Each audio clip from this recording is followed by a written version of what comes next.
अस्सलाम वालेकुम।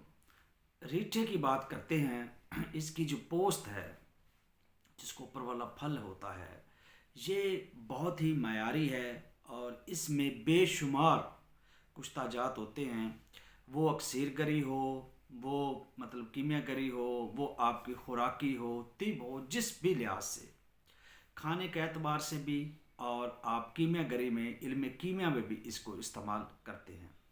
तो पोस्त रिठा में जो सबसे मायारी जो नुस्खा जात बनाए जाते हैं, जो लोग बनाते हैं, वो कौन से हैं? तांबा है, ठीक है।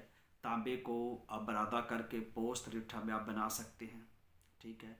नीला है, जिसको सफ़ेद करते हैं, और करंट वाला। और मज़े की बात कि इसमें वो जो ईंट की तरह कलर होता है ना, सुर्खी माइल कलर जो होता है ब्रिक का, उस तरह का, तो और इतना करंट होता है कि हाथ जला देता है, ठीक है।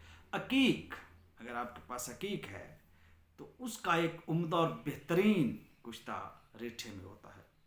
तो रीठे में हर वो बिगड़ा हुआ कुश्ता जो तैयार ना हो रहा हो, तो रीठे में वो होता है। अगर आप चाहते हैं कि हमें अकीक का, तांबे का या नीले का कोई और इस तरीके से कुश्ता बताया जाए जो रीठे में कैसे तैयार होता है, तो मुझे ज़रूर बताइएगा।